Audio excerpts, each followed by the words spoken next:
You don't know me, I do infectious disease predominantly at the hospital, and I also do some outpatient infectious disease and travel medicine.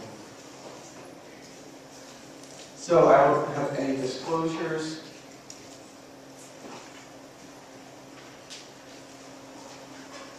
Let's see here, make sure I'm doing this right.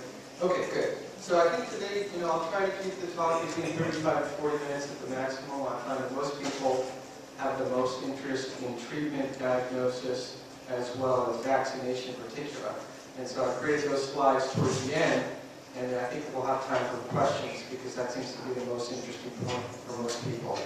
There are some basic scientific aspects to understanding influenza, which I won't dwell on, but I think it's a good idea to put this review so we're all on the same page and you have an idea exactly what I'm talking about. How's the sound? Is this good? Okay? Okay. So briefly, influenza has actually been with us for probably thousands of years. In recorded history, it's around 1173 we started this first sea outbreak recording. Between then and 1875, there was around 299 outbreaks that are notated in history.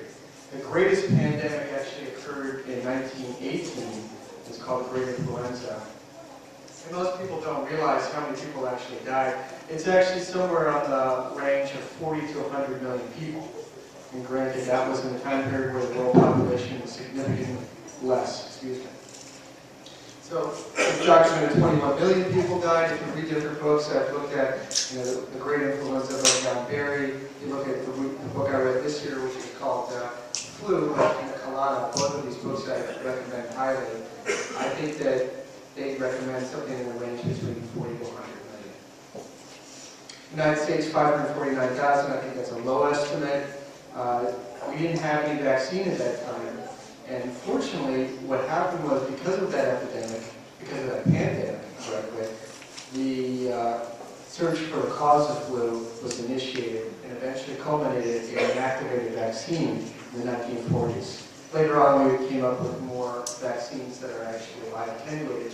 The first was in the 1940s with an inactivated vaccine. So most people don't realize that at that time period, in 1918, we didn't even know what caused influenza. They actually thought it might be a bacterial infection. They couldn't understand what was killing young men and women. Particularly young, healthy men would get into the army, would be in the barracks, and all of a sudden they'd get this achiness, headache, chills. Then they'd start to have cough up mucus, they'd cough up blood, and they'd start to suffocate on their own secretions. They become more and more cyanotic. Their body would have evidence of ischemic lesions on their fingertips and toes. This is a horrible death. We're talking about men in their 20s and 40s. In fact, in all of World War I, more people died from influenza rather than trench warfare and fighting. So this is to give you an idea of how deadly influenza can be. It's probably the greatest plague throughout history because it repeats itself. It's not like the Black Plague that actually was once in history and now we know what caused it, we can treat it. So they thought it was probably from bacteria. In fact, if you've heard the organism called Haemophilus influenza, that's what was thought to be the initial cause of influenza. I'm going to step back a little bit, okay? I want to make sure you can hear me. Is this good? No. Okay. So, there's a lot to the history of influenza. It's a fascinating history. It gives you an idea about medicine, about how we've evolved in our understanding of medicine. So as I mentioned, Haemophilus influenza was not actually a cause of influenza. It was co-pathogen. Because most people die of influenza because they get a bacterial pneumonia on top of it. So that's what was happening to most of these people. Okay, so 2003, I mentioned that. Now in the 1960s, we have drugs that treat it, mantidine, lamantidine. It's a whole new era. They didn't have any drugs back then. And now in the 2000s, we have zanamivir and oseltamivir. If you're interested in this stuff, it's working with the Viridae family. There's 3 types, influenza A, B, and C. Usually it's going to affect elderly, immunocompromised people, pregnant women are high risk, and then there are also people with chronic comorbidities who are high risk. It's pretty much your entire patient population. So if you're here today as a doctor, your population's at risk. What's also concerning is that when there's a dramatic drift or a dramatic shift in the actual virus, which I'll get into, there's a whole new predisposition to young people, right? So young people traditionally will not get it. Yet healthy people like me, for instance, probably wouldn't have to worry about it. However, in 2009, what we saw is that people who are young, fairly robust, may have had one prime comorbidity such as obesity or asthma, those people did much worse. And the reason was 2009, the virus was actually somewhat similar to the 1918 virus. It had been co-circulating within the swine population all those years, recrudesced, reformulated in a combination virus, and started to spread. Now, people who are older, who had been around in 1918, actually had some immunity. That's why the older people didn't do as bad. Young people had no immunity. So how you do with influenza is really based on what your previous immunity is. That's why I'm going to get into how important it is to vaccinate. And you can probably not listen to me for the next 15 minutes on the next slides, as long as you just gather this. Everybody 6 months or older should be vaccinated. I'll just repeat that one more time. Everybody 6 months or older should be vaccinated. Now you can have your enchilada, you can get nice and relaxed. Okay. 36,000 people a year die from influenza. So this is an important topic. 200,000 hospitalizations a year. The amount of money that's spent on taking care of people with influenza, we may be able to make a significant dent in our budget issues. So this is half glib, but half joking. This is actually a true point. The amount of money that's lost and the fact that people who don't get vaccinated get sick, don't work for 4 or 5 days, is tremendous. So it's a real issue. Okay, I touched on this already. There's 16 known HA subtypes. So if you're into influenza, you always hear these things, H3N2, H1N2, NA. So that's a reference to the hemagglutinin and the neuraminidase. H is hemagglutinin, N is neuraminidase. And those are viral proteins on the outside that basically describe the virus. Each year, it's slightly different. Okay, so if you see here, neuraminidase is going to be this viral outside protein that allows it to attach to the salicylic acid of a respiratory cell, enter the cell, and then once it's inside it can replicate. It escapes by using the neuraminidase, which should be somewhere located here. There it is, neuraminidase. And then once it escapes, it's able to attach into the next cell with the hemagglutinin. So I'll touch on this topic one more time. This is just a representation of what I said. Hemagglutinin attaches to the receptors communicating the cell. The salicylic acid gets in the cell, replicates, then it buds out, and then in order to extricate itself from the cell, you need neuraminidase. Neuraminidase inhibitors actually prevent that, so it stops it dead in its track. That's actually, neuraminidase inhibitor is also tamivir. Okay.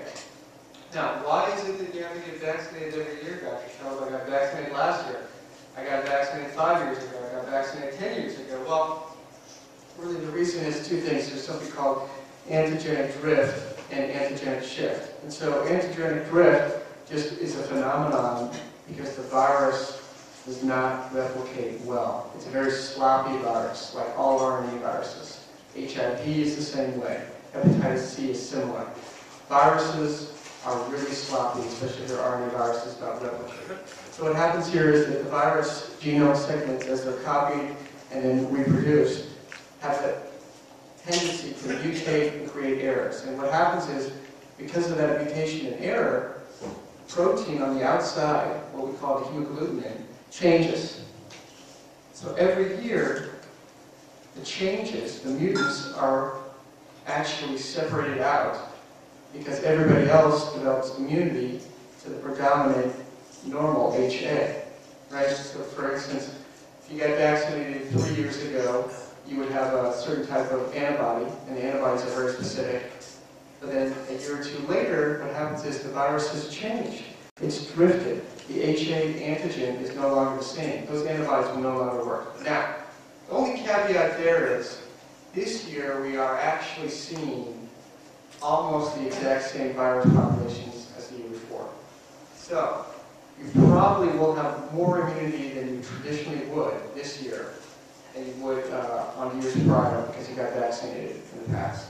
So I don't want to confuse everybody. I just want to give you a general idea of why you have to get vaccinated every year. After having said all that, you still should get vaccinated every year because there's a chance a subpopulation will escape, become mutant, and you won't be able to actually be covered by the previous vaccinations. Okay. This is actually a whole different phenomenon. This is called antigenic shift.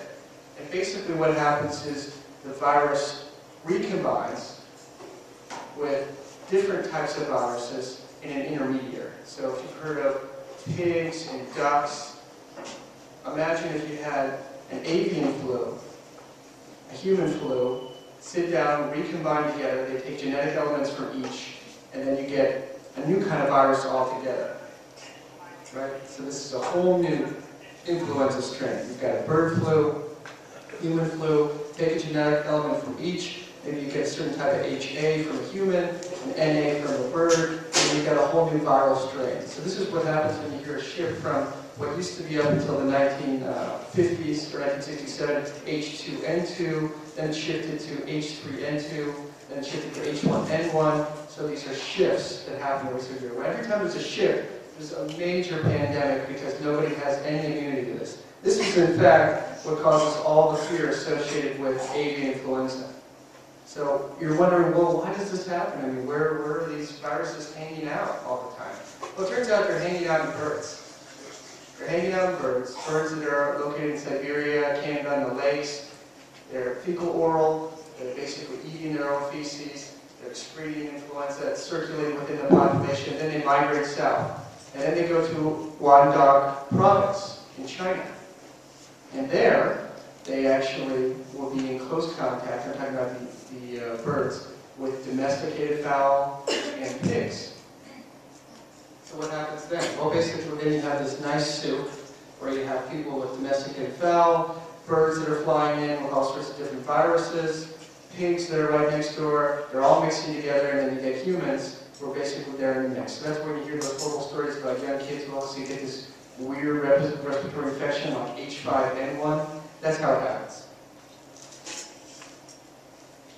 Okay, so the pigs holding all the cards. If you're really interested in that topic, this is the book I read last year. I just could not get to it this year. Hopefully later on I will. It's called Monster at Our Door, and it talks about the global threat of avian influenza. That's basically what a lot of those points I made were based on. Okay, so I mentioned this already. Every few years there's a major shift. People don't have immunity, so there's a pandemic, then immunity slowly builds up, and there's another pandemic, and then immunity starts to build up again. Okay, this is the book to read if you want to know all about all of the findings in 1918. It's incredible. I mean, this is really, it's a really tedious book, but it gives you a fascinating interest or insight into the history of American medicine and how far back American medicine was in 1918. We really didn't have nearly the same type of technology. We didn't have the same type of academic setup as we do now. Okay, so I mentioned this briefly. I'll touch on it just once more. So in 1957, there was a shift from H2N2. I guess it had previously been a different type of H1N1. And then in the 1970s, there was something called H3N2 that started in 1968. And then all of a sudden, there was a shift to H1N1. So since around 1976, which was the first swine flu, there's been co-circulation of three major types of influenza: H3N2, H1N1, and influenza B type. So many of you may remember that in 1976 there was an outbreak of swine influenza, and the government actually decided to create a mass vaccination program. Does anybody remember that? So there was a very well described story in the book I read this year called Influenza by Gina Colada. And what happened was that they started to notice in the southern hemisphere a major shift in the type of influenza. Actually, it was a drift, but it was a drift that was significant enough to be concerning. So basically what they tried to do is the government tried to preempt a major pandemic this time because they knew the population did not have any immunity, decided to mass vaccinate. Okay? Unfortunately, for those of you who remember, or those of you who never heard about this, there seemed to be an association with Guillain-Barré when people were vaccinated. And unfortunately, that really didn't bear out strictly by statistical criteria. There may be one additional case per 100,000 was associated with it. But the reality was, the real story, this is fascinating, is that a neurologist was listening to a tape about influenza that year. And he thought he heard that influenza is associated with, influenza vaccination is associated with Guillain-Barré, right? Okay. Well, that's not what the tape said in the end. But that's what he heard. So then what he did is he looked for this in patient populations. And so then it was a self-fulfilling prophecy. So it's never been truly shown to be a major issue, because every year, and I'm sure at the end of this lecture I'll just preempt it, people will say, well, I don't want to get vaccinated for influenza because people get Guillain-Barré. And the reality is that's not really been borne out. In addition, the chance of getting Guillain-Barré is 4 to 7 times higher with influenza, right? So every year or every day of the year, people get Guillain-Barré syndrome. So what happens is if you vaccinate somebody 2 or 3 days ago, and then they unfortunately get something, then they're like, well, you know, like last week, somebody came into Tarzana and they said, you know, I was doing just fine, and then I got vaccinated, and now I've got alcoholic, you know, encephalopathy. So, you know, you have to keep these things in mind. I mean, people make these weird associations, and it's unfortunate. So I just want to reiterate the point. We really should get vaccinated. Anybody 6 months to, you know, everybody 6 months and older should be vaccinated. Okay, timing of flu is unpredictable. I picked this date because I think this is probably in the middle part of the season, maybe towards the peak. You really should start getting vaccinated in early fall, September, October, and then the end of the season is really around May. So I guess they said that January, February. Okay, so now we're going to get more into the nitty-gritty, the basics of the clinical presentation and diagnosis and management. Okay. So cough, I think everybody knows this. Cough, sore throat, runny or stuffy nose, body aches, headache, chills, fatigue. Some people get vomiting, diarrhea. Seems to be some predilection for this, more associated with H1N1. Okay, how do you get influenza? Well, it's droplet, basically large particles. That's why you can use respiratory precautions. You can close the door. It's not small aerosolized where you have to keep them in TB isolation. Coughing, sneezing, touching respiratory droplets. So I touch this, I put it on my face, you know, and then somebody later comes in, somebody grabs this pointer, I rub my nose, you know, all these droplets, I put it on my mouth as I talk. Shedding time is about 5 days. Infants and young children may be 1 week or longer. And I mentioned this last year, immunocompromised patients can actually shed the virus for prolonged periods of time. So somebody gets sick, influenza, they're immunocompromised. I had a woman in one of the ICUs in a local hospital who had asthma and obesity in 2009. She got H1N1. She shed the virus for weeks, weeks. We would check it with the PCR every few weeks, just kept shedding it. She unfortunately developed respiratory failure, intubated, which is never convenient. She ended up dying. There's what happens when you sneeze. You don't cover your mouth, so cover your mouth. And actually, the correct sneezing technique is not to put your hands in your face. It's into your elbow. This is what we may be reduced to if we have another pandemic.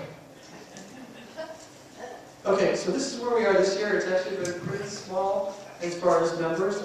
Last week, December 10th ending, we have about 48 specimens out of 2,480 collected. So there's a whole network of clinics throughout the country that collect specimens on potential influenza patients, report out the results, or send it out to the CDC, and then they work it up. 48 positives. It's predominantly been influenza A. Most of them are not subtyped, so they're not checking it yet. It's H3 when they do subtype it, and this week it was not 2009 H1N1, but on the other weeks there has been a significant amount. There's also a significant amount of influenza B, which is sort of interesting. So a little bit of an uptick this week.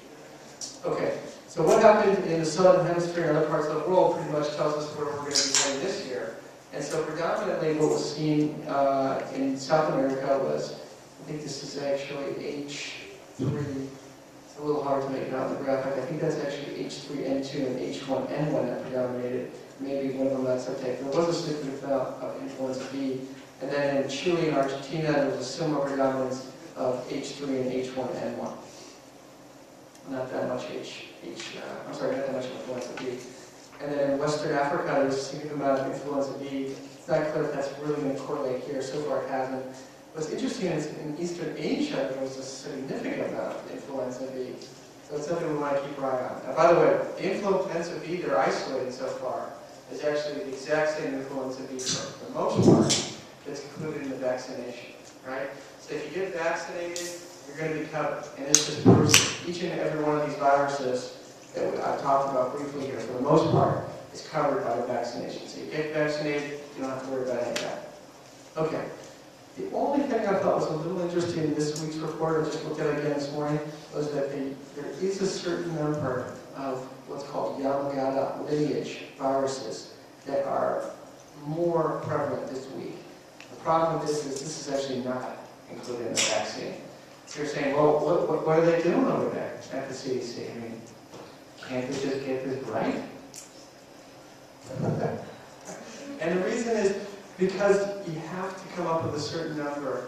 It's really a trivalent vaccine. It's hard to make it more of potential viral strains that are going to be covered in the influenza vaccination. So they picked 3 that are predominant in that season, also based on what's seen in the Southern Hemisphere and in the previous spring. And then they create it in the vaccine for next year. And the reason it takes a long time is you have to actually create it in embryonic, or you have to put it in eggs and let it grow out. Now they're trying to come up with faster ways. They're actually trying to come up work in certain proteins, so you don't have to always be shifting and changing the vaccine, but so far we're not there. Okay, so again, this is just basically pointing out what we've seen over the last few weeks, similar to what we've seen in other parts of the world. It's actually been low this part of the year, so I haven't really seen that many influenza cases. I haven't seen one actually. Has anybody seen an influenza confirmed case? Not yet. Well, there's always more time. We have until May. Okay, the only place that there's been a significant number of cases so far has been in Virginia, District of Columbia. Most of the time here in California, it's almost been sporadic activity at the most. Who are the people at risk for influenza? Well, like I said, it's all your patients. It's asthmatics, cardiovascular disease, chronic lung disease, immune suppression, all these people that you see in the office. Obesity, renal disease. Okay, so this is how you diagnose influenza. I want you to all pay really close attention. Okay. Now the reality is, all you have to do is do a rapid screen. Okay. I mean, if somebody comes into the hospital and they have influenza-like illness, headache, achiness, chills, runny nose, sore throat, you have a high suspicion, you do a rapid screen. It's not very sensitive, but it's very specific. If you get that positive, you're done. Now let's say it comes back negative, and we have a sudden uptick in the influenza in the community. This is a person with a lot of comorbidities. What would you do? Well, at that point I would do a PCR. And the reason is it's much more sensitive. The problem is it takes longer to come back. If you're already going to do that, then you treat those people. Okay? Basically, the other point I want you to take home is, if you've got somebody with a classic type of symptomatology for influenza, and they're fairly high risk, and they have any of those chronic conditions I mentioned, immunosuppression, just treat them. And the treatment is oseltamivir, 75 milligrams of PO BIP times 5 days. Okay? And you're done. So those are the 2 main points you really need to take away from the lecture. Now, the reason we don't do viral cultures is by the time you get that back, you're going to be already way too far out, in about 3 to 10 days. The other one is, I think I mentioned this, was PCR. They say it takes 2 hours. We have to send it out here. We don't have it. It takes several days. So it's really a matter of doing a rapid screen, high suspicion, treating. If you have let's say you have a fairly healthy, robust person, doesn't have any chronic medical condition, you're not sure if they have influenza-like syndrome, you probably don't need to treat that person. And you don't really have to aggressively look them up. You could do a rapid screen if you wanted to. Okay, I think I touched on this briefly. This is what you do if they're high risk. If they're high risk and you have a suspicion, just treat them. Okay, I mean, there's very little side effects. Now, what are the side effects of oseltamivir? Okay, I guess in some Japanese adults, they were noticing that some people get a little bit delirious. This is what the only problem we found. Some people don't want to take pills, so then they can take zanamivir, which is the inhaled one, or Lenza. Okay, early antiviral treatment. So the trick is, treat them early. Why? Because the real significant gain is probably within the first 48 hours. Once you go beyond 48 hours, it's questionable as to how much benefit you'll get, especially once you're out for 4 to 5 days. So let's say 4 to 5 days later, somebody has an influenza-like illness, you're probably not going to get much benefit from treatment at that point. Now, caveat there is, if it's a pregnant woman, you probably would treat them 4 to 5 days back. I mean, I think you probably want to get a specialist at that point, but there's some data that suggests it's beneficial. Okay, reduces complications of influenza if you treat them at an earlier stage. It shortens the duration of hospitalization. Okay, so I touched on this. Who are the people who are at high risk? So anybody who's hospitalized, they have severe progressive illness. Somebody comes in with community-acquired pneumonia, but they look really sick. Wow, I wonder if they have an influenza. Confident. Very young children, older people greater than 65, any chronic comorbidity you can think of. There's a predilection in American Indians and Alaskan Natives. They seem to have lower immune status because they probably don't get vaccinated and they're not exposed to the same type of viruses that we are. They're not part of the general population. And morbidly obese people. Okay, I touched on this already. This is how they work. I'm talking about the medications. Okay, so this is the November 16th CDC treatment guideline. It's the same exact guidelines here. Oseltamivir or zanamivir, and it remains highly sensitive. There has been no virus that's resistant to oseltamivir. Okay. 75 milligrams POBID for 5 days. Now, let's say I just walked in the room, I didn't get vaccinated.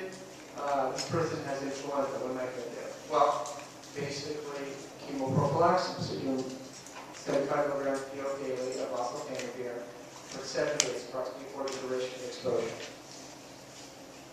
I don't have a lot of experience prescribing zanamivir. One of the problems with it is it has an association with exacerbation of COPD or asthma. So some people prefer using that. Okay. So then the question always is, well, the patient's pregnant. Should we treat them? Yes, absolutely. And the second question you're probably thinking is, should I get vaccinated if I'm pregnant, or should a pregnant person get vaccinated? Yes, absolutely. Pregnant women should get vaccinated. Pregnant women should be treated very early if you have any suspicion of influenza. Okay. Chemoprophylaxis, I kind of touched on it. The other people you may consider is in people who have a contraindication to vaccination, and that's rare. Anybody who says that they can eat eggs, they have eggs for breakfast, and they really don't have an egg allergy. The only people who may not want to be vaccinated are people who have true egg allergy, they can't even eat eggs, or people who actually have had a pretty severe reaction. Yeah. No. If you want to treat them, you have a high suspicion they have influenza, just treat them. Yes. Okay. So vaccination is the best tool we have. That's why I want to emphasize it. It's not the same as antiviral prophylaxis, and we should continue even now until the season's over. So we still have a long way to go.